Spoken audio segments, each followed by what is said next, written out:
Hello viewers, আসসালামু আলাইকুম। আমি doctor Mohammad Abul Hasnat, associate professor of physiology, Gazi medical college. তো আজকে আমি আপনাদের সবাইকে আমার এই ভিডিও টিউটোরিয়ালে আমন্ত্রণ জানাচ্ছি। আজকে আমি মূলত রেনাল ফিজিওলজি নিয়ে আলোচনা করব। তো আজকের টপিক হচ্ছে ইন্ট্রোডাকশন। আমি একেবারে শুরু থেকে রেনাল ফিজিওলজিটা ধারাবাহিকভাবে আলোচনা করব। তার ফার্স্ট লেকচার আজকে। আচ্ছা, তাহলে শুরু করা যাক। প্রথমে আমি যেটা বলতে চাই যে দেখেন, প্রতিদিনই কিন্তু আমাদের বডিতে as a result of metabolism বিভিন্ন ধরনের ওয়েস্ট প্রোডাক্ট তৈরি হচ্ছে, বিভিন্ন ধরনের মেটাবলিক ওয়েস্ট প্রোডাক্ট তৈরি হচ্ছে, তাই না? তাছাড়া আমাদের দেখেন ফুডের মাধ্যমে কিন্তু বিভিন্ন ধরনের ফুড অ্যাডিটিভ বলেন, এগুলো কিন্তু আমরা কনজিউম করছি। আমরা ড্রাগ খাচ্ছি, বিভিন্ন কারণে ওষুধ খাচ্ছি, হ্যাঁ। বিভিন্ন ধরনের টক্সিন কিন্তু আমাদের বডিতে তৈরি হচ্ছে বা ভিতরে প্রবেশ করতেছে। তো এই জিনিসগুলোকে বডি কিভাবে হ্যান্ডেল করে? বডির কিছু এক্সক্রিটরি অর্গান আছে বা এক্সক্রিটরি সিস্টেম আছে। সে বডি চেষ্টা করে সেই এক্সক্রিটরি সিস্টেমের মাধ্যমে এই যে ওয়েস্ট প্রোডাক্ট বলেন, টক্সিন বলেন, বিভিন্ন ড্রাগস বা হার্মফুল কেমিক্যালস, এইগুলোকে বডি থেকে তারা কি করে? এক্সক্রিট করে দেয়। তো এরকম যদি আমরা এক্সক্রিটরি অর্গানগুলোর নাম বলি, তাহলে দেখেন স্কিন আছে। স্কিন কিন্তু সোয়েটিং এর মাধ্যমে সে কিছু ওয়েস্ট প্রোডাক্ট এলিমিনেট করছে। তারপরে আমাদের জিআইটি সিস্টেম আছে, লাংস আছে, লিভার্স আছে, and they are involved in removal of unwanted substances and metabolic waste from the body. But একটা জিনিস কি, এই যে কয়টা অর্গানের নাম এখানে বললাম, দেয়ার এক্সক্রিটরি ক্যাপাসিটি ইজ লিমিটেড। তারা এক্সক্রিশন করতেছে, বাট তাদের ক্যাপাসিটিতে কিছু লিমিটেশন আছে। তাহলে যদি বলি আমাদের বডিতে ম্যাক্সিমাম এক্সক্রিটরি ক্যাপাসিটি কোন অর্গানের আছে, তো সেই অর্গানটার নাম কিন্তু এখনো আমি বলি নাই। এটা এখনো আমি আপনাদেরকে বলিনি, তবে এখনই বলবো সেই অর্গানটা কোনটা। হ্যাঁ, সেই অর্গানটা হচ্ছে, it is your renal system or urinary system. Very very important. Okay, and your kidney system has maximum excretory capacity, and so it plays a major role in homeostasis. আমরা জানি যে হোমিওস্ট্যাসিস মেকানিজমটা হচ্ছে বডির ইন্টারনাল এনভায়রনমেন্টটাকে একটা constant, nearly constant condition maintain করে। হ্যাঁ, তো সেখানে কিডনির একটা বড় ভূমিকা, যে কিডনি এই যে বিভিন্ন ধরনের ওয়েস্ট প্রোডাক্ট বা বিভিন্ন ধরনের ড্রাগস, কেমিক্যালস, টক্সিন, এগুলোকে কিন্তু আপনার বডি থেকে রিমুভ করতে সবচেয়ে বেশি গুরুত্বপূর্ণ ভূমিকা পালন করতেছে kidney. So kidney is the boss organ, especially in removal of the waste products or unwanted substances from your body.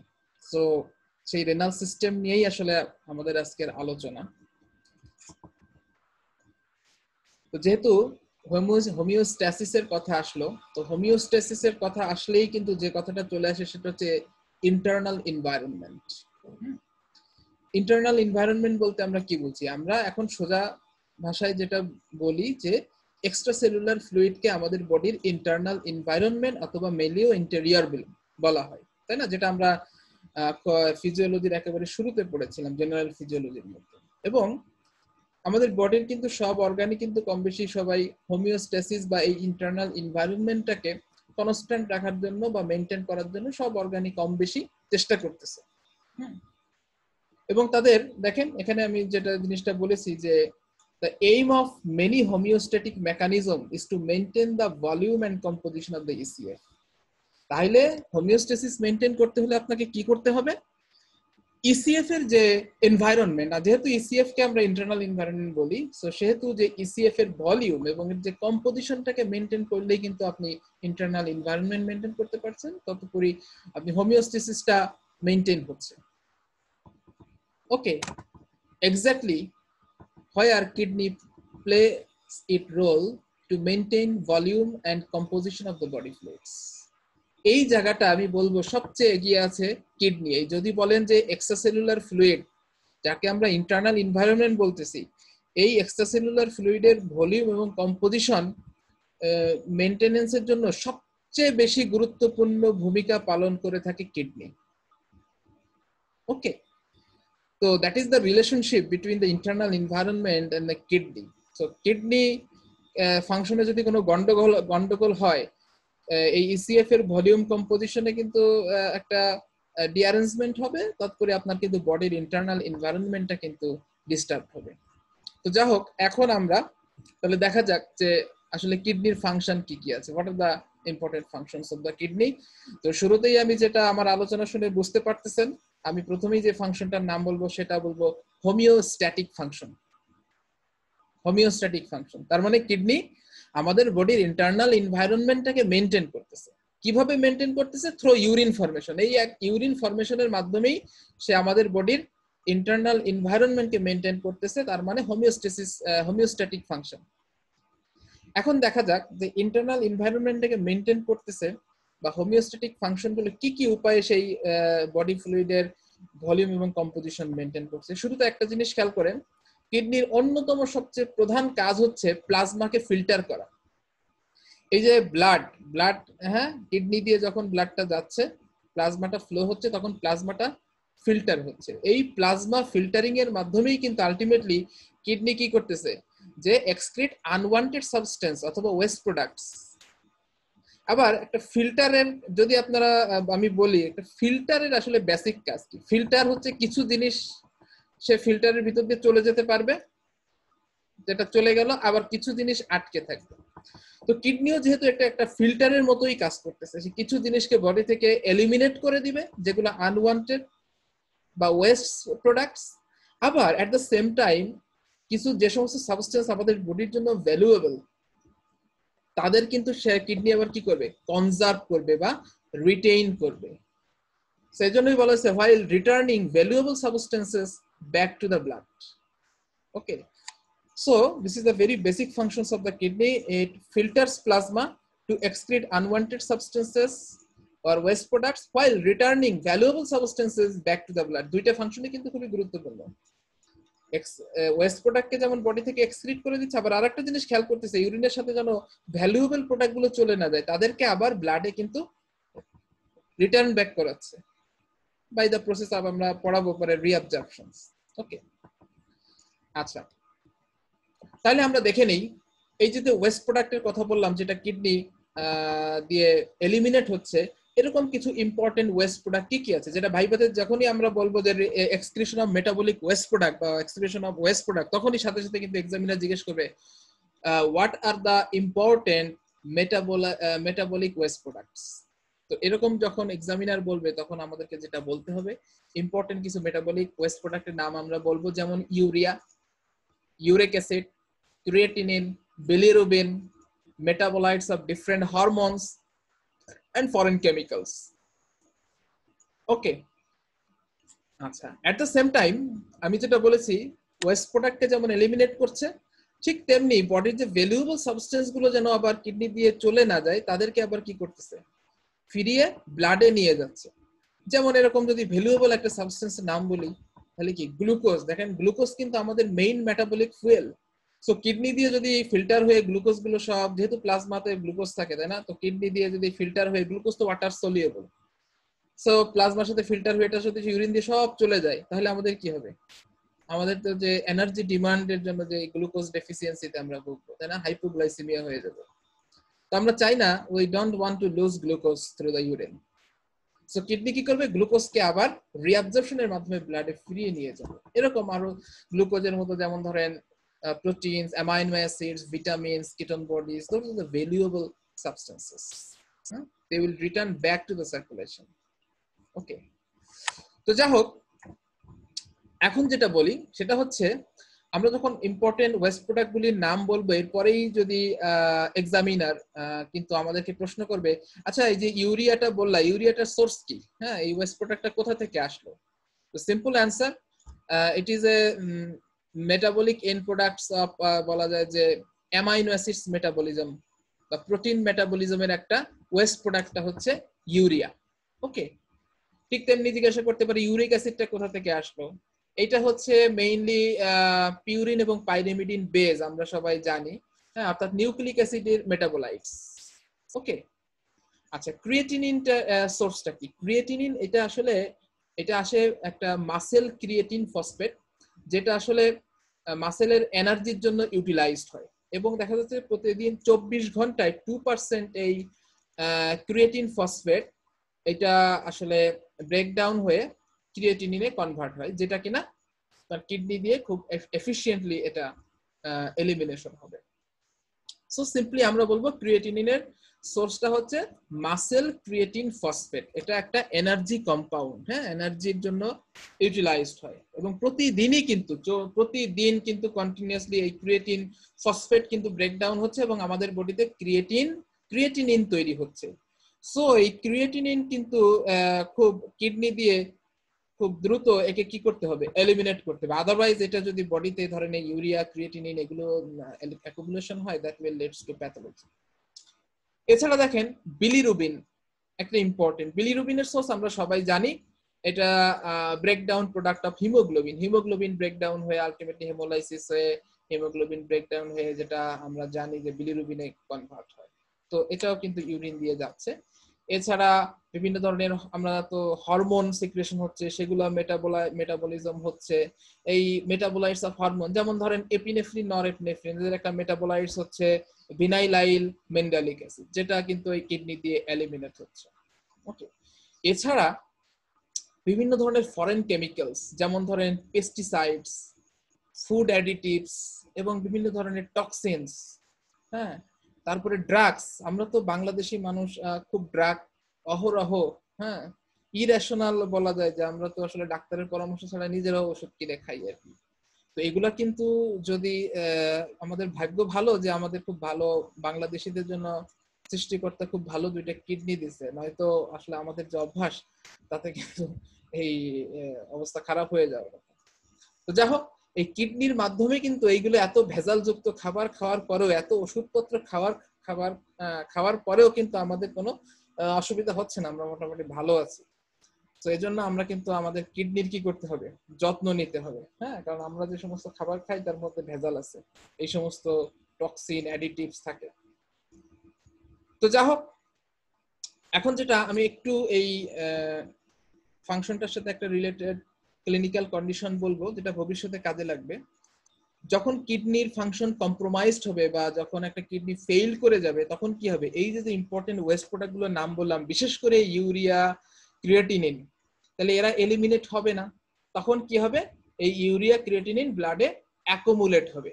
এই কন্ডিশনটাকে একটা বলে, একটা নাম আছে, এটা একটা সিনড্রোম তৈরি করে, যেটাকে আমরা বলি ইউরেমিয়া। ওকে, ইউরেমিয়া। ওকে, যেটা আপনাদের ভবিষ্যতে কাজে লাগবে।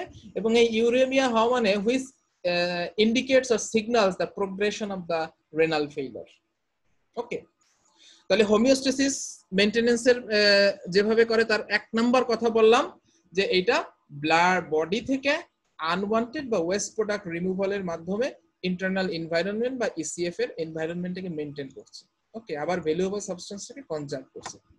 এখন আসি হোমিওস্টেসিসের জন্য সে আরো কিছু ইম্পর্টেন্ট ভূমিকা পালন করে। যেমন ধরেন ইসিএফ এর যে কম্পোজিশন, অর্থাৎ ভলিউম, ফ্লুইড ভলিউম কিন্তু এই কিডনি দ্বারা মেইনটেইন হচ্ছে। যেমন যখন যদি কোনো কারণে ইসিএফ এর ভলিউম যাতে না বাড়ে, এজন্য এক্সেস ফ্লুইডটাকে কিডনি কি করে, ইউরিনের মাধ্যমে এক্সক্রিট করে দেয়। আবার যখন বডিতে বডি ফ্লুইডের ভলিউম কমে যায়, হ্যাঁ, বা কোনো কারণে ডিহাইড্রেশন, এই ধরনের কন্ডিশনে কিডনি তখন কি করার চেষ্টা করে, ফ্লুইডটাকে বডিতে ধরে রাখার চেষ্টা করে, কনজার্ভ করার চেষ্টা করে, তাই না? সো দেয়ার বাই কিডনি এই বডির যে ওয়াটার ব্যালেন্স বলেন বা বডি ফ্লুইডের ভলিউম মেইনটেনেন্সে খুবই গুরুত্বপূর্ণ ভূমিকা পালন করে। তবে এইখানে এই ফাংশনটাতে কিডনির সাথে কিছু ইম্পর্টেন্ট হরমোন, কিডনি এবং সাম অফ দ্য ইম্পর্টেন্ট হরমোন তাদের ইন্টারপ্লেতে এই ফাংশনটা কিন্তু খুব এফিশিয়েন্টলি মেইনটেইন হবে। That is the maintenance of water balance. এখানে আমি দেখেন যে মেনি হরমোনস লাইক এডিএইচ আমরা জানি যে ওয়াটার রিঅ্যাবজর্পশন করে, অ্যালডোস্টেরন আছে সল্ট এন্ড ওয়াটার রিটেনশন করে, এএনপি যেটা আসলে নাট্রিউরিসিস করে, হ্যাঁ, angiotensin, they can modify reabsorption of sodium and water from the kidney to control the ECF balloon। তার মানে বিভিন্ন ধরনের হরমোন এবং কিডনির এই দুই তাদের ইন্টারপ্লেতে ultimately maintenance of water balance. Okay, অর্থাৎ ইসিএফ এর ভলিউম মেইনটেইন করবে। তারপরে ইন্টারনাল এনভায়রনমেন্ট, এটাও একটা ইম্পর্টেন্ট হোমিওস্ট্যাটিক ফাংশন। এই ফাংশনগুলো কিন্তু আমি কোন হেডিং এর আন্ডারে বলতেছি? হোমিওস্ট্যাটিক ফাংশনের হেডিং এর আন্ডারে বলছি। প্রথমে বলছি রিমুভাল অফ ওয়েস্ট প্রোডাক্ট, এখন বললাম মেইনটেনেন্স অফ ওয়াটার ব্যালেন্স। এছাড়া দেখেন মেইনটেনেন্স অফ ইলেকট্রোলাইট ব্যালেন্স, অর্থাৎ ইসিএফ এর যে কম্পোজিশন, ইসিএফ এর ভিতরে যে বিভিন্ন ইম্পর্টেন্ট ইলেকট্রোলাইটস আছে তাদের প্রপার কনসেন্ট্রেশন বা অপটিমাম কনসেন্ট্রেশনটাকে মেইনটেনেন্সেও কিন্তু কিডনি ভূমিকা পালন করতেছে। যখনই এক্সেস হয়ে যাচ্ছে সেটাকে ইউরিন দিয়ে এলিমিনেট করে দিচ্ছে, রিঅ্যাবজর্পশনের মাধ্যমে কিছু তারা আলটিমেটলি কনজার্ভ করে আলটিমেটলি ইসিএফ যা বিভিন্ন ইলেকট্রোলাইটের হোমিওস্টেসিস মেইনটেইন করছে। যেমন ধরেন এরকম যদি কিছু ইম্পর্টেন্ট ইলেকট্রোলাইটের নাম বলতে বলা হয় তাহলে আপনারা কোনটা বলবেন?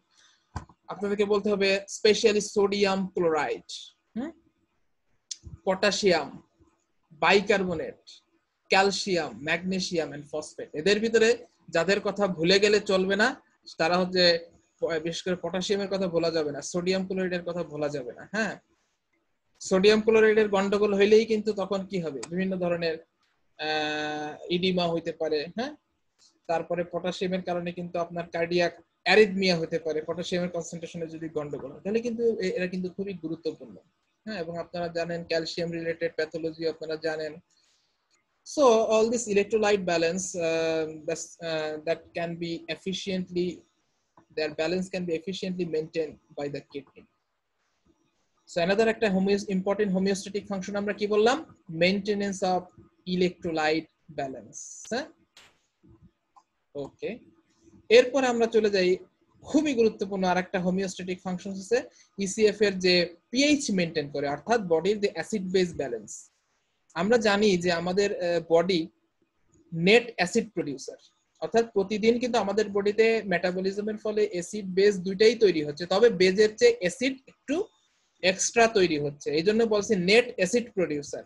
তো এই যে এক্সেস অ্যাসিডটা তৈরি হলো, এই অ্যাসিডটা কিন্তু আলটিমেটলি কিডনি কি করে, এই এক্সেস অ্যাসিডটাকে ইউরিনের মাধ্যমে বের করে দেয়, যেটাকে আমরা বলি অ্যাসিডিফিকেশন অফ দ্য ইউরিন, যেটা আমরা ডিটেল পড়াশোনা করব।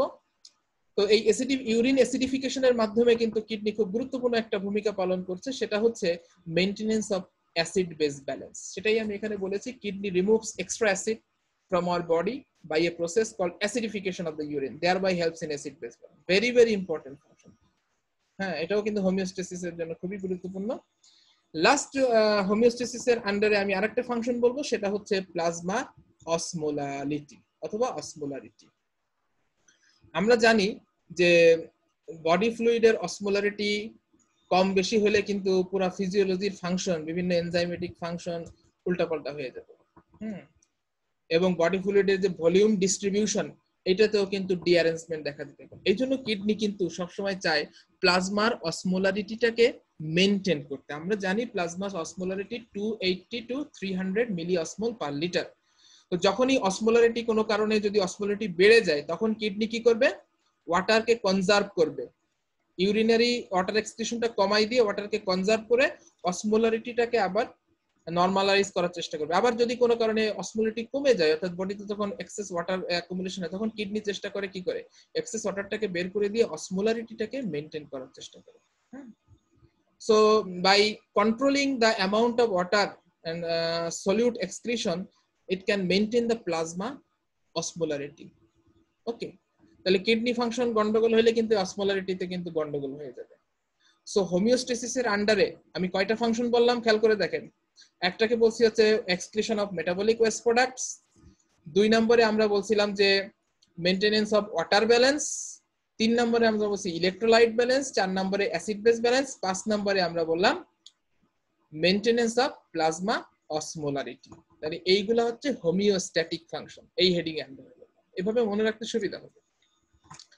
এখন আর একটা ফাংশন যদি আলাদা একটা হেডিং এ আমি বলবো, সেটা হচ্ছে endocrine function of the kidney. অনেক সময় এক্সামিনার সরাসরি প্রশ্ন করে, বলেন তো endocrine functions of the kidney, কি কি এন্ডোক্রাইন ফাংশন আছে কিডনির? আছে, ওকে। কিডনির একটা এন্ডোক্রাইন ফাংশনের ভিতরে গুরুত্বপূর্ণ হচ্ছে এরা এরাইথ্রোপোয়েটিন নামে একটা কেমিক্যাল সাবস্টেন্স রিলিজ করে, যারা আসলে গ্লাইকোপ্রোটিন।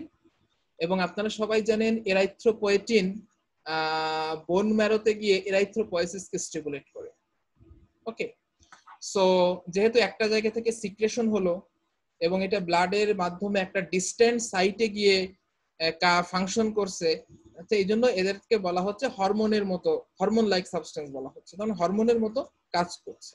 কিডনি কিন্তু এন্ডোক্রাইন গ্ল্যান্ড না, but they have some endocrine function, এন্ডোক্রাইনের মতো কিছু ফাংশন আছে, যেমন আমি এরাইথ্রোপয়েটিনের কথা আমরা বললাম। তাহলে খেয়াল করে দেখেন, যদি কারো কিডনি ফেইল হয় তাহলে এরাইথ্রোপয়েটিন রিলিজ হবে না। এরাইথ্রোপয়েটিন রিলিজ না হলে আমরা তো জানি এরাইথ্রোপোয়েসিসের সবচেয়ে গুরুত্বপূর্ণ কয়েকটা স্টিমুল্যান্ট যদি আমরা বলি, সেখানে কিন্তু আমরা এরাইথ্রোপয়েটিন, হাইপোক্সিয়া বলি না। তাহলে এরাইথ্রোপয়েটিন যদি কিডনি ফেইল হয়, এরাইথ্রোপয়েটিন না থাকে, তাহলে কিন্তু ওই পেশেন্টের একটা গুরুত্বপূর্ণ সিমটম আপনার বা সাইন আমরা পাবো, সেটা হচ্ছে অ্যানিমিয়া। তাহলে কিডনি পেশেন্টের কিডনি ফেইলের পেশেন্টের সবসময় অ্যানিমিয়া আছে কিনা দেখতে হবে। ওকে, ফাইনাল ইয়ারে আরো ডিটেইলস আপনারা পড়বেন। আচ্ছা, আরেকটা গুরুত্বপূর্ণ এন্ডোক্রাইন ফাংশনের ভিতরে যদি আমরা বলি, সেটা হচ্ছে কিডনিতে একটা ইম্পর্টেন্ট হরমোন অ্যাক্টিভেশন হয়। আমি স্পেসিফিক্যালি বলতেছি, হরমোন প্রডিউস করে বললে ভুল হবে, এখানে হরমোনটা অ্যাক্টিভেশন হয়। সেটা কোন হরমোন? ভিটামিন ডি, যার অ্যাক্টিভ ফর্মটাকে আমরা বলি 125 ডাইহাইড্রক্সি কোলেক্যালসিফেরল। এবং এই অ্যাক্টিভেশনটা হয় নেফ্রনের প্রক্সিমাল কনভলিউটেড টিউবুলস। সেখানে একটা এনজাইম থাকে, হাইড্রক্সিলেস এনজাইম বলা হচ্ছে 1 আলফা হাইড্রক্সিলেস। এই হাইড্রক্সিলেস এনজাইম কি করে 25 হাইড্রক্সি কোলেক্যালসিফেরলকে 125 হাইড্রক্সি কোলেক্যালসিফেরলে কনভার্ট করবে, অর্থাৎ নাম্বার 1 পজিশনে আবার হাইড্রক্সিলেশন হবে। এবং এই যে এনজাইমটার নাম বললাম 1 আলফা হাইড্রক্সিলেস, এইটাকে আবার স্টিমুলেট করে আরেকটা হরমোন, প্যারাথাইরয়েড হরমোন। ওকে, সো এখানে ভিটামিন ডির অ্যাক্টিভেশনে যদি আরেকটা যে হরমোনটা হেল্প করতেছে সেটা হচ্ছে প্যারাথ হরমোন। তো এবং এদের দুজনের মেইন ফাংশন হচ্ছে ভিটামিন ডি বা প্যারাথ হরমোন বডির ক্যালসিয়াম হোমিওস্টেসিসে হেল্প করে। তো যাই হোক, ডিটেলস প্যারাথ হরমোনের ফাংশন কি আমরা পরে জানবো, আমরা ভিটামিন ডির ফাংশনও পরে পড়বো। তাহলে এটা আরেকটা গুরুত্বপূর্ণ ফাংশন। আরেকটা হচ্ছে, তাহলে যে কারো যদি রেনাল ফেইলরের যদি কোনো পেশেন্টের কথা আমরা চিন্তা করি, তাহলে কিন্তু ধরে নেন তার এইখানে ভিটামিন ডি কিন্তু তার ডেফিসিয়েন্সি হবে। আর ভিটামিন ডি ডেফিসিয়েন্সি হওয়া মানে ভিটামিন ডি যদি তৈরি না হতে পারে, অ্যাক্টিভ ফর্মে কনভার্ট হতে না পারে, তাহলে কিন্তু আপনার ক্যালসিয়াম রিঅ্যাবজর্পশনে কিন্তু কমে যাবে। তাহলে কিন্তু বডিতে কিন্তু হাইপোক্যালসিমিয়া ডেভেলপ করতে পারে, যদিও পরে সেটা প্যারাথ হরমোন বা সেটাকে হাইপার ক্যালসিমিয়া, ডিফারেন্ট ইস্যু, যাক সেটা আমরা এখন আলোচনা করব না। আচ্ছা, আরেকটা এন্ডোক্রাইন ফাংশনের মধ্যে যদি বলি, সেটা হচ্ছে renal prostaglandin. Kidney prostaglandin release করছে এবং এই প্রোস্টাগ্ল্যান্ডিন অ্যাফারেন্ট আর্টেরিওলার ডাইলেটেশনে খুব গুরুত্বপূর্ণ ভূমিকা পালন করে। এটা খুবই গুরুত্বপূর্ণ একটা জিনিস এই প্রোস্টাগ্ল্যান্ডিন। তবে খেয়াল রাখতে হবে, আমরা যে সমস্ত বাজারের পেইন কিলার খাই, এনএসএআইডি জাতীয়, যাদেরকে বলা হচ্ছে non steroidal anti inflammatory drug, যেমন ধরেন অ্যাসপিরিন আছে, ক্লোফেনাক আছে, এগুলো ফার্মাকোলজিতে আপনারা পড়বেন। এই এনএসএআইডি ড্রাগগুলা কিন্তু এই রেনাল প্রোস্টাগ্ল্যান্ডিন সিনথেসিসকে ইনহিবিট করে। তাহলে কি হবে, এই প্রোস্টাগ্ল্যান্ডিন না হলে কিন্তু অ্যাফারেন্ট আর্টারিওল ডাইলেট হবে না, তখন কিন্তু ব্লাড ফ্লো, কিডনিতে ব্লাড ফ্লো কমে যাবে এবং সেখান থেকে কিন্তু আপনার কিডনি ড্যামেজ এবং কিডনি ফাংশন ডিটোরিয়েট করতে পারে, যেটাকে আমরা বলি একটা সময় যদি এই এনএসএআইডির কারণে যদি কিডনি ডিজিজ হয়, সেটাকে বলে অ্যানালজেসিক নেফ্রোপ্যাথি। আপনারা ভবিষ্যতে মেডিসিন বা প্যাথোলজিতে এগুলো আরো ভালো পড়বেন, ফার্মাকোলজিতে জানবেন। আমি জাস্ট এখানে একটা হিন্টস দিয়ে রাখলাম অ্যাজ এ ফিজিওলজি টিচার হিসেবে। আমি জাস্ট আপনাকে একটা এখানে ক্লু দিলাম, যেটার সাথে যখন পরবর্তী ইয়ারে ইন্টারলিঙ্ক করতে পারেন। আচ্ছা, গেল এন্ডোক্রাইন ফাংশন। এরপরে যদি বলি, খুবই গুরুত্বপূর্ণ আরেকটা ফাংশন যদি বলবো, সেটা হচ্ছে regulation of the blood pressures. আমরা জানি ব্লাড প্রেশার রেগুলেশনের শর্ট টার্ম মেকানিজম আছে, ইন্টারমিডিয়েট আছে, লং টার্ম। তো কিডনির ভূমিকাটা মেইনলি হচ্ছে long term regulation of the arterial blood pressure. আমরা সবাই জানি দুইটা মেকানিজমে কিডনি ব্লাড প্রেশার মেনটেন করবে, সেটা একটা হচ্ছে রেনাল বডি ফ্লুইড মেকানিজম, যেটার মাধ্যমে আসলে বলা যায় যে regulating the volume of extracellular fluid. হ্যাঁ, ইসিএফ এর ভলিউম রেগুলেশনের করার মাধ্যমে কিন্তু সেই ব্লাড প্রেশারটাকে রেগুলেট করছে। কারণ যদি ধরেন ইসিএফ ভলিউম বেড়ে গেল, তাহলে ব্লাড প্রেশার বেড়ে যেতে হবে। কিডনি কি করবে তখন? এক্সেস ভলিউমটাকে বডি থেকে বের করে দিবে। আবার যদি ভলিউম ডিপ্লিশনের ক্ষেত্রে কিডনি কি করবে? ভলিউমটাকে কনজার্ভ করার চেষ্টা করবে এবং ব্লাড প্রেশারটাকে স্টেবিলাইজ করার চেষ্টা করবে। এটাকে বলা হচ্ছে রেনাল বডি ফ্লুইড মেকানিজম। আরেকটা মেকানিজম খুবই গুরুত্বপূর্ণ, সেটা হচ্ছে আমরা জানি যে কিডনি থেকে একটা ইম্পর্টেন্ট সাবস্টেন্স রিলিজ করে জাক্সটাগ্লোমেরুলার অ্যাপারেটাসের যে জেজি সেল থাকে, আমরা আরো ডিটেল পড়বো জেজি অ্যাপারেটাস সম্পর্কে। আপাতত জেনে রাখেন রেনিন নামে একটা এনজাইম রিলিজ করে কিডনি। সেই রেনিন কিন্তু আলটিমেটলি যে রেনিন এনজিওটেনসিন অ্যালডোস্টেরন অ্যাক্সিস এটাকে অ্যাক্টিভেট করবে, and thereby it plays an important role in regulation of blood pressure. আপনারা জানেন রেনিন এনজিওটেনসিন যে mechanism for the regulation of blood pressure is very very important. So এখানে কিন্তু kidney খুব গুরুত্বপূর্ণ একটা রোল প্লে করতেছে by secreting the renin. Okay, আর লাস্ট যদি কিডনি যে ফাংশনটা আমি বলবো সেটা হচ্ছে বলা যায় যে লেস্ট ইম্পর্টেন্ট, সেটা হচ্ছে মেটাবলিক ফাংশন। কিডনির ব্লাড ফ্লো খুবই হাই, কিন্তু সেটা তার মেটাবলিক ডিমান্ডের জন্য না। মেটাবলিক ডিমান্ড আসলে কিডনির খুবই কম, আসলে হাই ফ্লোটা থাকার কারণ হচ্ছে ওয়েস্ট প্রোডাক্টের র্যাপিড রিমুভালের জন্য, এটা হচ্ছে অ্যাডভান্টেজ। তো কিডনিতে গ্লুকোনিওজেনেসিস হয় মেটাবলিক ফাংশনের ভিতরে, যদিও বলা হচ্ছে যে kidney are not the primary site of gluconeogenesis. আমরা জানি যে গ্লুকোনিওজেনেসিসের মেইন সাইট হচ্ছে লিভার, তবে স্টারভেশন, হ্যাঁ, এই ধরনের কন্ডিশনে বা প্রলং ফাস্টিং এই ধরনের কন্ডিশনে কিন্তু দেখা যাচ্ছে যে নন কার্বোহাইড্রেট সোর্স থেকে কিডনিতেও গ্লুকোনিওজেনেসিসটা হতে পারে। তবে এই ফাংশনটা, এই মেটাবলিক ফাংশনটা আসলে লেস্ট ইম্পর্টেন্ট, কিডনির মেইন ফাংশনের সাথে এটা রিলেটেড না। এই ফাংশনটা এই জন্য আমরা সবার শেষে মেনশন করব। ওকে, তো এই ছিল মোটামুটি কিডনির ফাংশন মেইন হেডিং এ আমরা বললাম। তাহলে আমরা মোটামুটি হোমিওস্ট্যাটিক কিছু ফাংশন বলেছি, আমরা এন্ডোক্রাইন ফাংশন এই হেডিং এর আন্ডারে কিছু ফাংশন আমরা বললাম, আমরা রেগুলেশন অফ ব্লাড প্রেশার এর আন্ডারে কিছু একটা ইম্পর্টেন্ট ফাংশন বললাম, আর একটা হচ্ছে মেটাবলিক, লাস্ট মেটাবলিক ফাংশন। হ্যাঁ, আর হোমিওস্ট্যাটিক ফাংশনের আন্ডারে বেশ কিছু আমরা ফাংশন বলেছি। এভাবে যদি মনে রাখেন দেখবেন যে অনেক ইজিলি আমরা কিডনি ফাংশনগুলো খুব সহজেই বলতে পারবো। এখন আসি আমরা আরেকটু আমরা আস্তে আস্তে ভিতরে যাই রেনাল সিস্টেমের। এই যে ফাংশনগুলো বললাম, এই ফাংশনগুলো মেইনলি এই ফাংশনগুলো কোথায় হচ্ছে? এগুলো আসলে নেফ্রনের ফাংশন। হ্যাঁ, এই কিডনির যদি ফাংশনাল ইউনিট আমরা বলি সেটা হচ্ছে নেফ্রন। তাহলে নেফ্রনের ডেফিনেশনটা কি হবে? Structural and functional unit of kidney. প্রতিটা কিডনিতে 1 মিলিয়ন, কোন কোন বইতে 1.2 মিলিয়ন, 1.3 মিলিয়ন আছে, কোনো অসুবিধা নাই।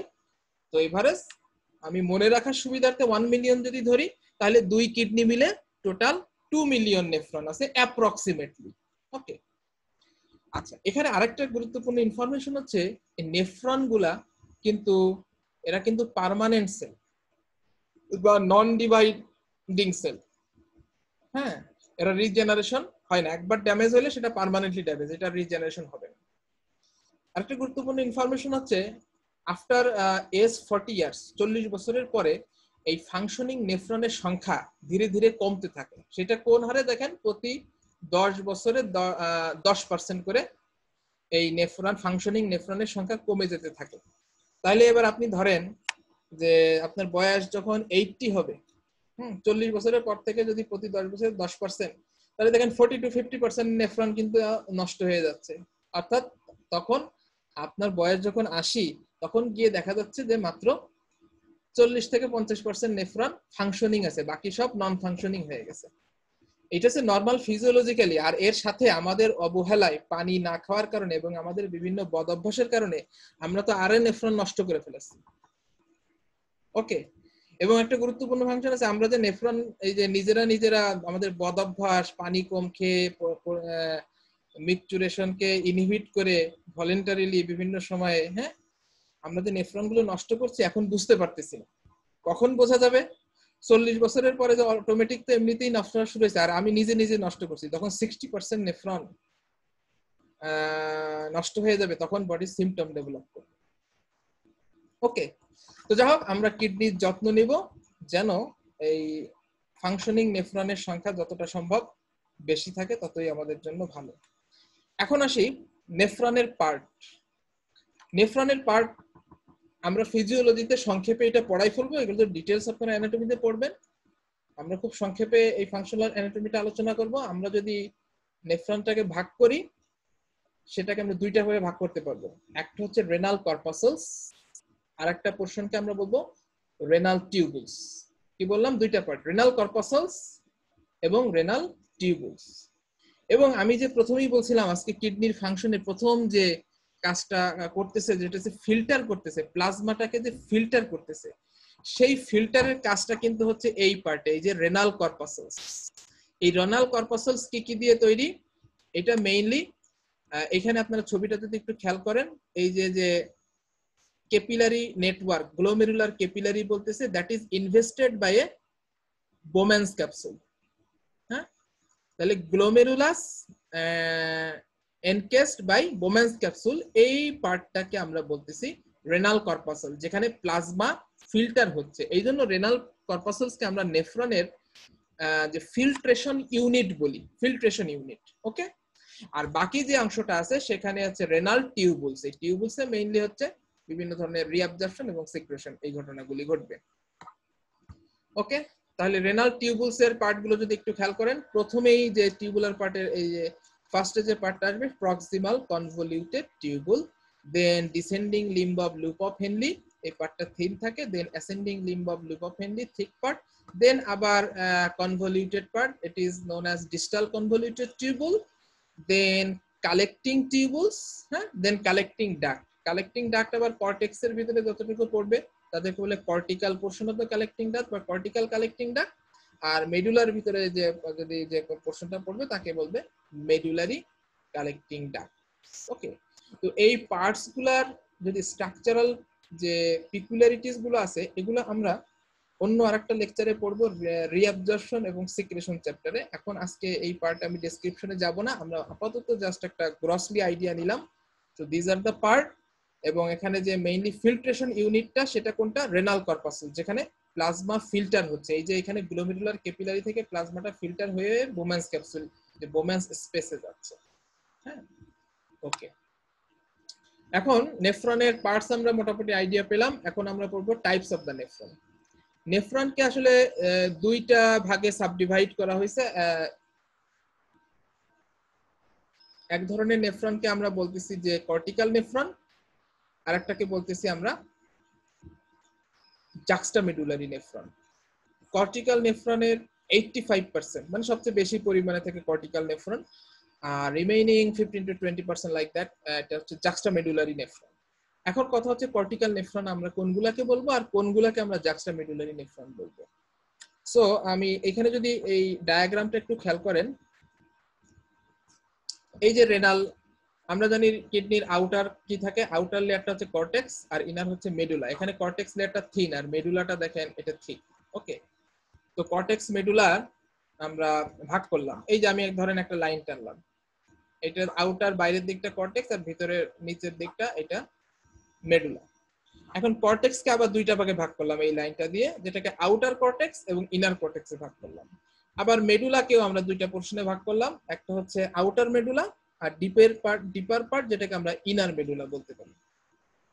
এখন এই ছবিতে দেখেন দুইটা নেফ্রনের ছবি দেওয়া আছে। নেফ্রন দুইটা ছবি যদি খেয়াল করেন, দুইটা নেফ্রনের রেনাল কর্পাসলস যে পার্টটা অর্থাৎ বোমেন্স ক্যাপসুল এবং তার ভিতরে যে ক্যাপিলারি প্লেক্সাস আছে গ্লোমেরুলাস, দুইটা নেফ্রনের এই রেনাল কর্পাসলস যে পার্টটা আছে দুইটাই কিন্তু কর্টেক্সে, তাদের অবস্থান কিন্তু কর্টেক্সে। কিন্তু একটা জিনিস যদি খেয়াল করেন, দুইটার অবস্থান কর্টেক্সে হলেও একটার রেনাল কর্পাসল আউটার কর্টেক্সে, আর একটা নেফ্রনের রেনাল কর্পাসল দেখতেছি যে ইনার কর্টেক্সে।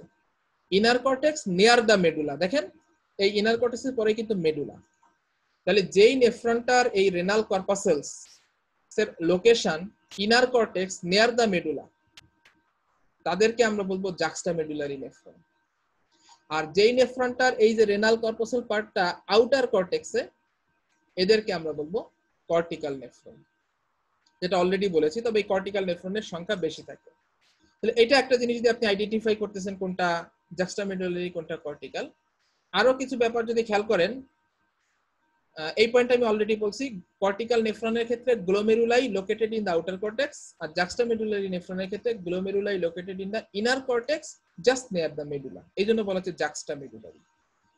আরেকটা যদি পয়েন্ট খেয়াল করেন, যে এই যে জাক্সটামেডুলারি নেফ্রন, হ্যাঁ, জাক্সটামেডুলারি নেফ্রনের এই যে লুপ অফ হেনলি, এইটা দেখেন একেবারে এক্সটেন্ড করে ডিপার মেডুলা বা একেবারে ইনার মেডুলা পর্যন্ত চলে আসছে, অর্থাৎ লং লুপ অফ হেনরি। কার ক্ষেত্রে? এই জাক্সটা মেডুলারি নেফ্রনের ক্ষেত্রে।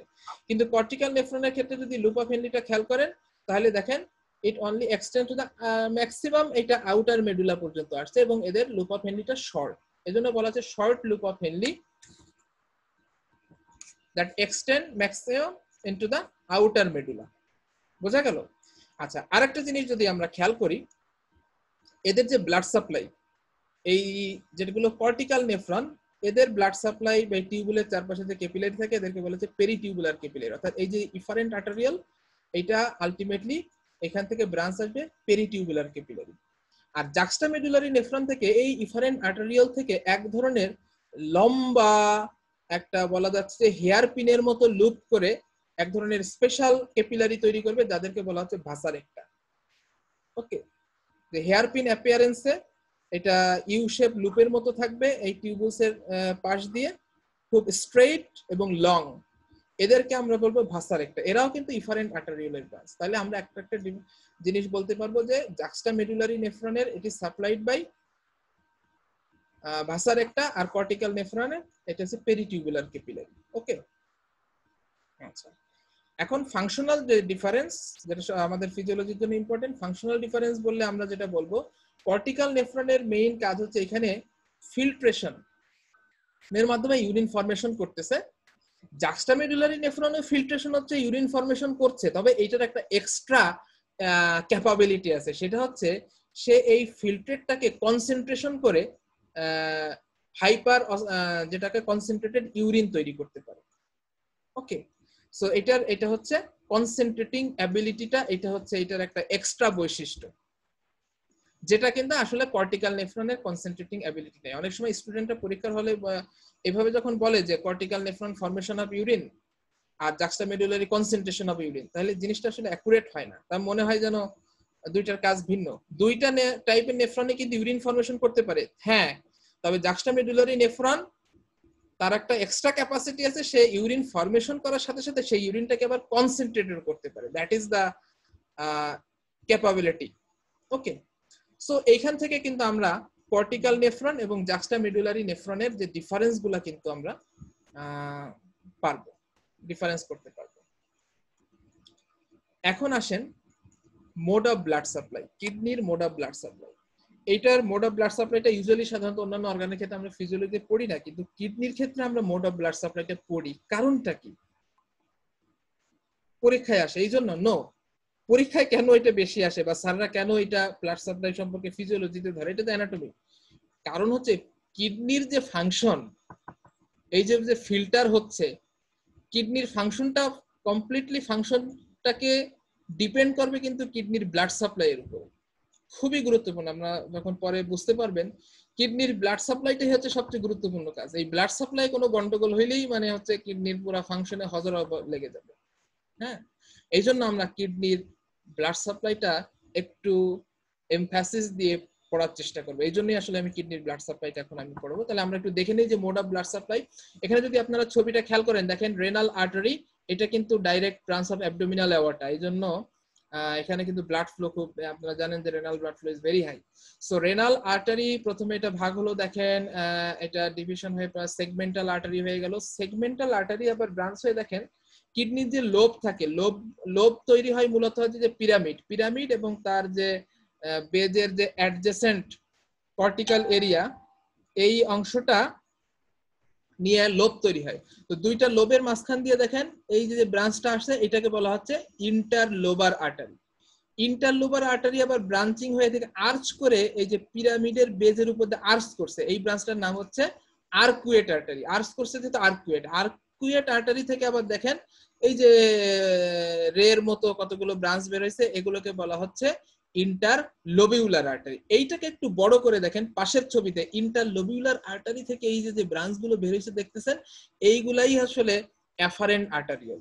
যেটা এফারেন্ট আর্টারিওল, এটা ওই যে বোমেন্স ক্যাপসুলের ভিতরে ঢুকে ক্যাপিলারি হবে, গ্লোমেরুলার ক্যাপিলারি, তারপরে আবার ইফারেন্ট আর্টারিওল হয়ে বের হয়ে আসবে। ইফারেন্ট আর্টারিওল হয়ে তারপরে তাহলে কি হবে, প্রথমে ইন্টার, এই যে দেখেন লোবিউলার ভেইন, ইন্টারলোবিউলার ভেইনের পরে আর্কুয়েট ভেইন, তারপরে ইন্টারলোবার ভেইন, এইভাবে।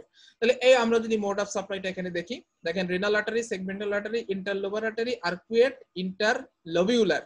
ইন্টারলোবিউলার থেকে কি বলছিলাম, এফারেন্ট আর্টারিওল, সেখান থেকে আসলো গ্লোমেরুলার ক্যাপিলারি হলো। এই গ্লোমেরুলার ক্যাপিলারি থেকে আবার দেখেন একটা জিনিস খেয়াল করেন, নরমালি ক্যাপিলারি অন্যান্য জায়গায় ভেনিউলসে ড্রেন করে, কিন্তু এখানে গ্লোমেরুলার ক্যাপিলারি আবার আর্টারিওলসের মানে আরেকটা রেজিস্ট্যান্স ভেসেলের মধ্যে কি করছে, ড্রেন করছে, যেটাকে ইফারেন্ট আর্টারিওল। তাহলে এটা কিন্তু একটা পিকুলিয়ার। ইফারেন্ট আর্টারিওল থেকে দেন আরেক সেট ক্যাপিলারি প্লেক্সাস তৈরি হচ্ছে, সেটা হচ্ছে peritubular capillary. In case of cortical nephron আর জাক্সটামিডুলারি হলে সেটা হবে ভাসার একটা, ওকে, আরেকটা ক্যাপিলারি বেড। তাহলে এখানে দুই সেট ক্যাপিলারি পাইলাম, গ্লোমেরুলার ক্যাপিলারি, পেরিটিউবুলার ক্যাপিলারি। এরপরে আলটিমেটলি এই পেরিটিউবুলার ক্যাপিলারি বা ভাসার একটা এরা ইন্টারলোবিউলার ভেইনে ড্রেন করবে, সেখান থেকে arcuate vein, interlobar vein, segmental vein, renal ভেইনে চলে যাচ্ছে, ওকে। তাইলে এখানে আমি যে জিনিসটা দেখানোর চেষ্টা করছি, দেখেন গ্লোমেরুলার ক্যাপিলারি এর এখানে দুই সেট ক্যাপিলারির কথা বললাম, গ্লোমেরুলার ক্যাপিলারি আর একটা হচ্ছে পেরিটিউবুলার ক্যাপিলারি। তাহলে দুই সেট ক্যাপিলারি থাকলে আমরা তাকে বলতে পারি পোর্টাল সিস্টেম। তাহলে রেনাল সার্কুলেশন কিন্তু একটা আর্টারিয়াল পোর্টাল সিস্টেম, হ্যাঁ, আচ্ছা। এবং আরেকটা পিকুলারিস কি বললাম, গ্লোমেরুলার ক্যাপিলারির বোথ এন্ডেই কিন্তু আর্টারিওলস, এফারেন্ট এবং ইফারেন্ট, অন্যান্য জায়গায় একটা প্রান্তে থাকে ভেনিউলস। এই জন্য এই গ্লোমেরুলার ক্যাপিলারিতে দুই সাইডে আর্টারিওলার সিস্টেম থাকার কারণে দুই সাইডেই রেজিস্ট্যান্স ভেসেল, আর্টারিয়াল তো জানি রেজিস্ট্যান্স ভেসেল, এই জন্য ওই গ্লোমেরুলার ক্যাপিলারিতে হাইড্রোস্ট্যাটিক প্রেসার খুব হাই থাকে, ওকে। ওকে, এখন আমরা চলে আসি রেনাল সার্কুলেশন। রেনাল সার্কুলেশনের সম্পর্কে আলোচনা করতে গেলে প্রথমে আমাদেরকে জিনিসটা জানতে হবে, আমরা জানি কার্ডিয়াক আউটপুট প্রতি মিনিটে 5 লিটার। এই 5 লিটার কার্ডিয়াক আউটপুটের বলা হচ্ছে 20 থেকে 25%, সেটা যদি ধরেন 5 লিটারের যদি 20 থেকে 25% করেন, এভারেজ ধরেন 1200 ml এর মতো ব্লাড প্রতি মিনিটে কিডনিতে যাবে। তাহলে এই পার্সেন্টেজটাকে বলে রেনাল ফ্র্যাকশন। কার্ডিয়াক আউটপুটের কত পার্সেন্ট কিডনিতে গেল, 20 থেকে 25%, যেটাকে বলি রেনাল ফ্র্যাকশন। এই পার্সেন্ট হিসাব করলে প্রতি মিনিটে এভারেজ 1200 ml পার মিনিট, এটাকে আমরা বলতেছি রেনাল ব্লাড ফ্লো। বাকিটা অন্যান্য অর্গানে চলে গেল, হ্যাঁ। এখানে যদি 20% ধরেন তাহলে এটা হবে 1000 ml, তার মানে 1 লিটার। হিসাবের সুবিধার্থের জন্য 1 লিটার ধরতে পারেন বা 1000 ml। কোন কোন বইতে 1100 ml, 1200 ml, 1300 ml পর্যন্ত লেখা আছে, এই জন্য আমরা রেঞ্জে বলবো 20 থেকে 25% ব্লাড কিডনিতে গেল। এর ভিতরে আবার এই যে কিডনিতে যে ব্লাড আসলো, এর মধ্যে কি আছে, ব্লাড আসলে সেখানে ব্লাডের সেলুলার কম্পোনেন্ট আছে আর প্লাজমা আছে। তাহলে সেল যদি বাদ দেই, প্লাজমা পাবেন আছে এভারেজ আমরা ধরলি প্রতি মিনিটে 650 ml প্লাজমা। এইটাকে বলা হচ্ছে রেনাল প্লাজমা ফ্লো। পার মিনিটে কিডনিতে কতটা প্লাজমা যায়, 650 ml, ওকে। আচ্ছা, ঠিক আছে। এখন এই 650 ml প্লাজমা প্রতি মিনিটে কিডনি দিয়ে পাস করতেছে। এই 650 ml প্লাজমা থেকে ফিল্টার হয়ে প্রতি মিনিটে আবার 125 ml, অর্থাৎ 650 ml এর 20% এই ফিল্ট্রেট তৈরি করতেছে, যেটাকে আসলে আমরা বলি গ্লোমেরুলার ফিল্ট্রেট। প্রতি মিনিটে 125 ml পার মিনিট, যেটা জিএফআর নামে পরিচিত। তাহলে কত পার্সেন্ট ফিল্ট্রেটে কনভার্ট হলো, 20%। এই পার্সেন্টটাকে আমরা বলি রেনাল ফ্র্যাকশন। 20% এখানে হিসাব করলে 19% আসছে, যাই হোক 19% হতে পারে, 20%, 21%, এই রেঞ্জের ভিতরে থাকবে, হ্যাঁ। সো এটাকে আমরা বলছি ফিল্ট্রেশন ফ্র্যাকশন। তাইলে রেনাল প্লাজমা ফ্লো কে যদি জিএফআর দিয়ে ভাগ করেন, সেটাকে বলবো filtration fraction. It is the ratio of GFR to renal plasma flow. GFR কে আরপিএফ অর্থাৎ প্লাজমা ফ্লো দিয়ে ভাগ করবেন, দেন পার্সেন্টেজ করার জন্য 100 দিয়ে গুণ করতে হবে, তাহলে পার্সেন্ট বের হবে, ওকে। ওকে, এরপরে আমরা লাস্ট যে টপিকটা আজকে পড়বো সেটা হচ্ছে, দেখেন যে কোনো ক্যাপিলারি, বডির বেশিরভাগ বিভিন্ন জায়গায় ক্যাপিলারি যদি দেখেন, এর আগে আমরা দেখেছি যে পালমোনারি ক্যাপিলারি বা পালমোনারি সার্কুলেশনের নিজস্ব কিছু পিকুলিয়ার ফিচার্স আছে। ঠিক তেমনি রেনাল যে ক্যাপিলারি বেড বা রেনাল সার্কুলেশন, এরও নিজস্ব কিছু পিকুলিয়ার বৈশিষ্ট্য বা ফিচার্স আছে, যেগুলোকে আসলে আমরা এখন বোঝার চেষ্টা করব। So let's try to understand some of those peculiarities. তাহলে দেখা যাক কি কি পিকুলিয়ারিটিস আছে। স্পেশাল ফিচার্স বা পিকুলিয়ার ফিচার্স বলতে আমরা প্রথমেই যেটা বলবো সেটা হচ্ছে renal blood flow is very high, very high. বলা হচ্ছে kidney is the second organ to receive maximum blood flow. Already আমি বলেছি যে কার্ডিয়াক আউটপুটের 20 থেকে 25% ব্লাডটা যাচ্ছে কিডনিতে, এখানে এভারেজ 22% বলেছি, হিসাব করলে 1100 বা 1200 ml পার মিনিট আসবে। এবং আপনি যদি পার 100 গ্রাম টিস্যুতে হিসাব করেন, সেখানে কিডনির পার 100 গ্রামে ব্লাড সাপ্লাই আছে 420 ml। ওকে, কেন এই হাই রেট অফ ব্লাড ফ্লোর ফিজিওলজিক্যাল ইম্পর্টেন্স হচ্ছে to clear waste product rapidly, আমাদের বডি থেকে র্যাপিডলি যেন ওয়েস্ট প্রোডাক্টটা ক্লিয়ার হয়ে যায়, এই জন্য কিডনিতে blood flow is very high. It is not এমন না যে কিডনির মেটাবলিক ডিমান্ড খুব হাই। ওকে, আমাকে জাস্ট 1 মিনিট সময় দেন, আমি আমার লাইটটা অন করতে হবে।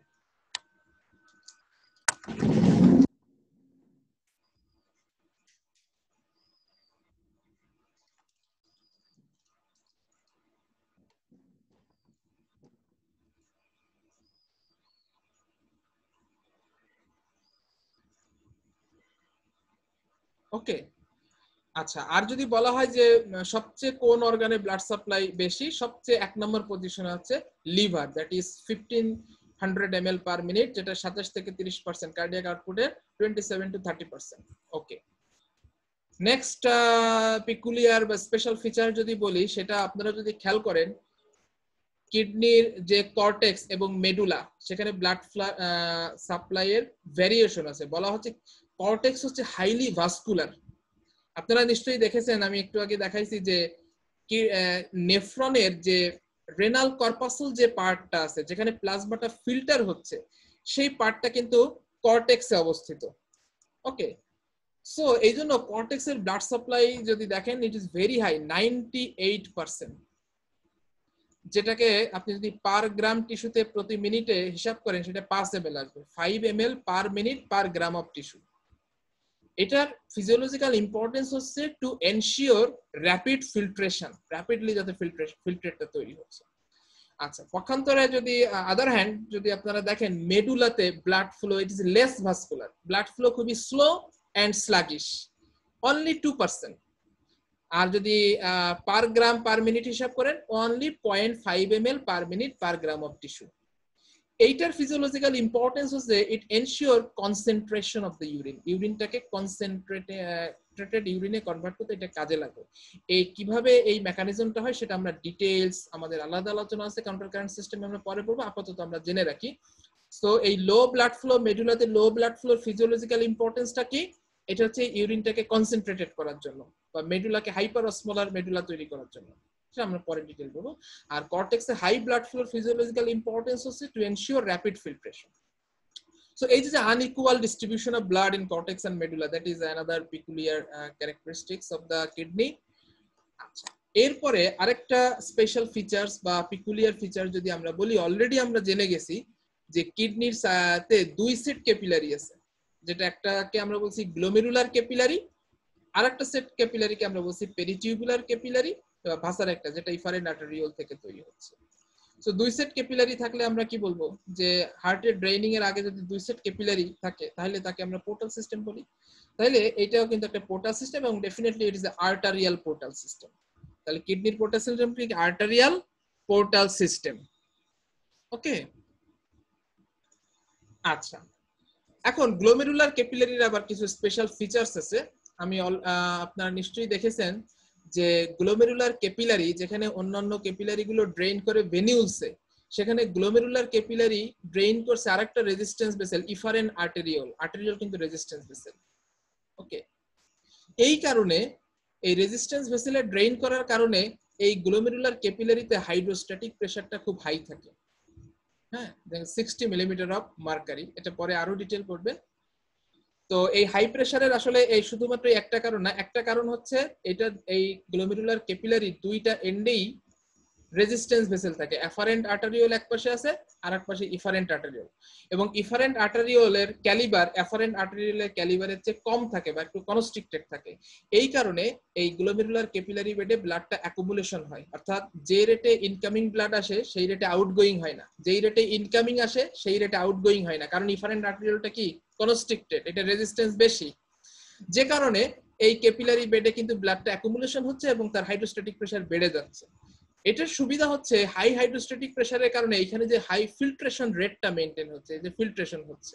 ওকে, এবং এখানে ফিল্ট্রেশন কোএফিসিয়েন্ট ম্যাক্সিমাম অন্যান্য টিস্যুর তুলনায়, হ্যাঁ, যেটাকে বলা হচ্ছে প্রতি মিনিটে পার মিলিমিটার অফ মার্কারি ফিল্ট্রেশন প্রেসারের কারণে 12.5 ml ফিল্ট্রেট তৈরি হচ্ছে, যেখানে আদার্স ক্যাপিলারিসতে এই ফিল্ট্রেশনের হারটা খুবই নগণ্য। ওকে, বাট এইখানে দেখেন প্রতি মিনিটে প্রতি mercury pressure millimetre of mercury pressure difference 12.5 ml, so high filtration coefficient. এইটা কেন কোএফিসিয়েন্টটা এত বেশি সেটাকে আমরা আলাদা গ্লোমেরুলার মেমব্রেন পড়াশোনা করব, আপাতত জেনে রাখি এটা ফিল্ট্রেশন কোএফিসিয়েন্ট খুব বেশি। ওকে, আচ্ছা, এরপরে আসেন পেরিটিউবুলার ক্যাপিলারি। পেরিটিউবুলার ক্যাপিলারি এটা অবশ্য ভেনিউসে ড্রেন করছে, এই কারণে এখানে প্রেসার কিন্তু কম, 8 থেকে 13 মিলিমিটার অফ মার্কারি এরকম থাকে। এই লো ফিল্ট্রেশন লো প্রেসার থাকার কারণে এইখানকার সুবিধাটা হচ্ছে এইখানে ইট ফ্যাসিলিটেটস রিঅ্যাবজর্পশনস, হ্যাঁ, ফ্লুইড এবং সলিউড রিঅ্যাবজর্পশনে হেল্প করে। বোঝা গেল? আচ্ছা, তাহলে গ্লোমেরুলার ক্যাপিলারিতে এখানে গুরুত্বপূর্ণ যে জিনিসটা সবসময় মাথায় রাখতে হবে, গ্লোমেরুলার ক্যাপিলারিতে হাইড্রোস্ট্যাটিক প্রেসারটা কেন এত হাই। এক নম্বর কথা বলছি, গ্লোমেরুলার ক্যাপিলারির বোথ এন্ডে কি আছে, রেজিস্ট্যান্স ভেসেল, এক পাশে এফারেন্ট আর্টেরিওল আর এক পাশে ইফারেন্ট আর্টেরিওল, এটা একটা কারণ, এবং দুইটা আর্টেরিয়াল সিস্টেমে তো প্রেসার বেশি থাকবে। দ্বিতীয় যে কারণ সেটা হচ্ছে ইফারেন্ট আর্টেরিওলটা একটু কনস্ট্রিক্টেড থাকে, এটার রেজিস্ট্যান্স বেশি থাকে ইন রিলেটিভ টু এফারেন্ট আর্টেরিওল, এই জন্য প্রেসারটা বেশি। আর একটা হচ্ছে আমরা জানি যে renal artery, it is a direct branch of abdominal artery and there is a very high rate of blood flow. The incoming যে flow, it is very high already, আমরা জানি যে 20 to 25% of cardiac output. So এই প্রধানত এই তিনটা কারণে এই হাইড্রোস্ট্যাটিক প্রেসারটা এখানে ম্যাক্সিমাম। আচ্ছা, আরেকটা পিকুলিয়ার যদি আমরা বলি যে renal circulation shows the phenomenon of auto regulation. আপনারা যদি দেখেন যে বডির যে সমস্ত ভাইটাল অর্গান সৃষ্টিকর্তা খুব আমাদের দেখেন কতটা সুবিধা করে দিচ্ছে, যে সমস্ত অর্গান খুব ভাইটাল, যেমন আপনার ধরেন ব্রেন, হার্ট, হ্যাঁ, কিডনি, এদের ব্লাড সার্কুলেশন এরা অটো রেগুলেশন, নিজেদের ব্লাড সার্কুলেশনকে রেগুলেট করতে পারে, যেটাকে আমরা অটো রেগুলেশন। তাদের একটা ইন্ট্রিনসিক ক্যাপাসিটি আছে to maintain their own blood flow at a constant rate, এটাকে বলছে auto regulation. So kidney also shows the phenomenon of auto regulation.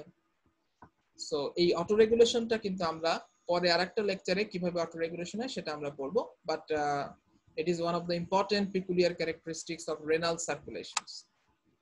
Last যে পেকুলিয়ার ফিচারটা আমি আজকে বলবো সেটা হচ্ছে, আপনারা যদি খেয়াল করেন যে arteriovenous oxygen difference across the kidney is considerably less than the other organs because less oxygen extraction. আমার মনে হয় আমার এই কথাটা কিছুই বোঝা যায় নাই, তাহলে আগে আমাদেরকে বুঝতে হবে অক্সিজেন এক্সট্রাকশনটা কি।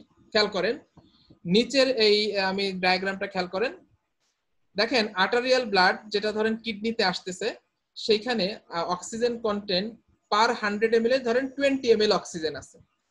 এটা যখন কিডনি দিয়ে পাস করতেছে তখন কিডনি থেকে এই 100 ml থেকে 100 ml যে 20 ml অক্সিজেন আছে, এই 20 ml এর মধ্যে অনলি 2 ml অক্সিজেন কি করলো, কিডনি কনজিউম করলো।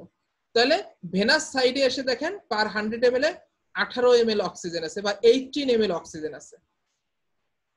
তাহলে এই কতটুকু অক্সিজেন কনজিউম করলো পার 100 ml ব্লাড থেকে, এটাকে যদি 20 ml এর অক্সিজেনের মধ্যে মাত্র 2 ml কনজিউম করছে, এইটাকে বলছে অক্সিজেন এক্সট্রাকশন।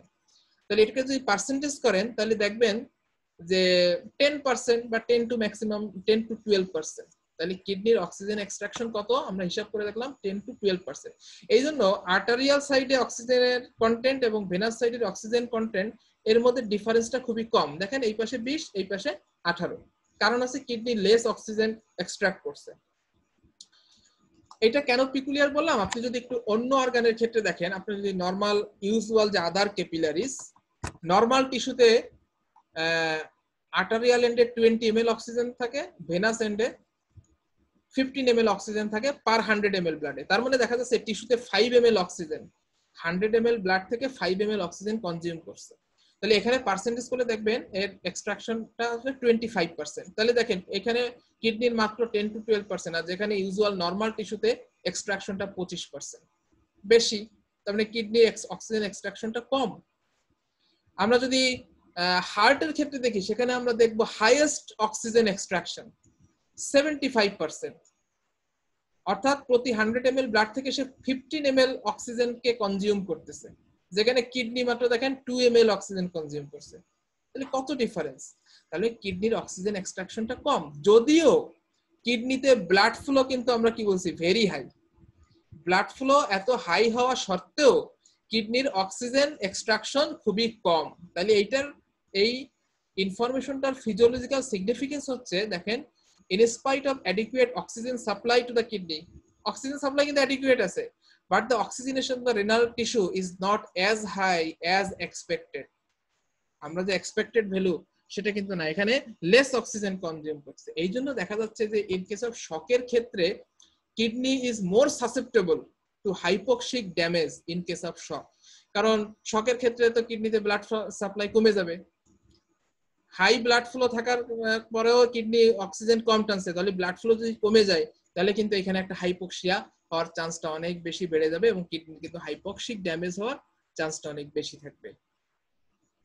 ওকে, সো এটাই আমি বোঝাতে চেয়েছি যে লেস অক্সিজেন এক্সট্রাকশনের কারণে এই আর্টারিওভেনাস যে oxygen difference across the kidney এটা লেস থাকে অন্যান্য টিস্যুর তুলনায়, এবং এই কারণে এই শকের ক্ষেত্রে এই রেনাল টিস্যুর হাইপোক্সিক ড্যামেজ হওয়ার খুবই চান্স বেশি থাকে। এর একটা কারণ কি দেখেন, কিডনির যে মেডুলার একটা বড় অংশ কিন্তু মেডুলা, সেই মেডুলাতে ব্লাড সাপ্লাই, বেশিরভাগ ব্লাড সাপ্লাই আছে কর্টেক্সে, এবং কিন্তু মেডুলাতে কিন্তু একটা বড় অংশে ব্লাড সাপ্লাইটা কম, এবং এই জন্য দেখা যাচ্ছে শকের ক্ষেত্রে কিন্তু এই মেডুলার টিস্যুগুলো স্পেশালি হাইপোক্সিক ড্যামেজ হওয়ার সম্ভাবনাটা সবচেয়ে বেশি। সো আমি চেষ্টা করেছি যে পিকুলিয়ার পয়েন্টগুলো হাইলাইট করার, জানি না কতটা আপনারা বুঝতে পেরেছেন। যদি আজকে আমার লেকচারটা আপনাদের ভালো লেগে থাকে আপনারা লাইক কমেন্টস করবেন, আমার চ্যানেলটা সাবস্ক্রাইব করবেন, আপনার আদার যে মেডিকেল ফ্রেন্ডস আছে যারা আগ্রহী তাদের সাথে শেয়ার করবেন, তাতে আমার ইন্টারেস্টটা বাড়বে। আমি আরো নতুন ভিডিও নিয়ে আপনার রেনাল সিস্টেম থেকে আপনাদেরকে আরো নতুন নতুন ভিডিও উপহার দিব। সবাই ভালো থাকেন, সুস্থ থাকেন। Thank you very much. That's all for today.